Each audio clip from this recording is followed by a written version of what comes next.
Crow encouraged people to save Mother Earth by using 1 square of toilet paper. Now the purveyor of peace is turning on the Tea Party. Here's what she said to Glamour Magazine. She says, "My main concern is that it's really fear-based. If you go onto YouTube and see some of the interviews with these people who really don't even know what the issues are, they're just swept up in the fear of it and the anger of it. They're not sure what they're angry at. They don't understand what's happening on Wall Street." Here to react are some Tea Party members, Mark Kreslins, Kathy Barkalis, and Donald Laster, to this program. They respond now. Good morning. Welcome, everyone. Hello. Good morning, Allison. Hi. Hi. Okay, Donald, let me start with you.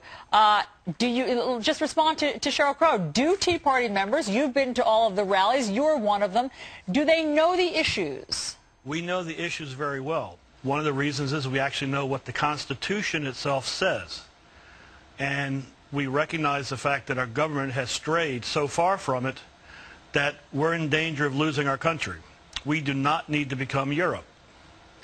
Kathy, it's interesting because Sheryl Crow is one of the people who urges people to get involved, yet when there's a grassroots movement as strong and popular as the Tea Party, then she thinks that its members don't have a clue. How do you explain that? Well, she doesn't want us to come out and say what we feel, and she knows that we know the issues.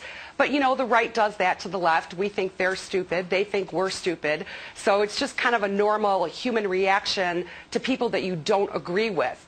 But it's very obvious to me that they are imploding on the left because they actually, the whole BP oil spill has actually proven our point that big government cannot take care of everything.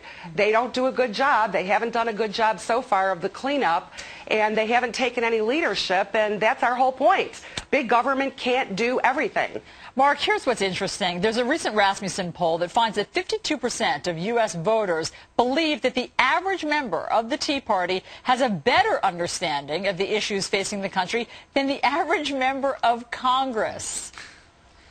I'll tell you, this is what was so particularly offensive about her comments, is especially the comments she made about us being uneducated, when clearly the opinion poll and the Gallup poll recently released demonstrated that the average Tea Party member is either has some college, a degree, or postgraduate work, and are very familiar with these issues. And in that scholarly journal in which she was quoted, the Glamor Magazine, my curiosity back to Miss Crow is, I wonder what her level of knowledge is about Article 1, Section 8 of the United States Constitution and the limits that the founders placed on the federal government. I wonder what her level of understanding is about Keynesian economics versus the Austrian model of economics. And I'm just an average citizen. I've learned these things myself on my own, so it was very offensive, her comments to the Tea Party, because we're just average citizens who have emerged on the scene after looking at the size of government continue to grow. Sure. And she's right. We are a little bit fearful about that, and I think we all should be fearful about that. Well, you've issued quite a challenge to her this morning, Mark Kreslins. We'll see what Sheryl Crow has to say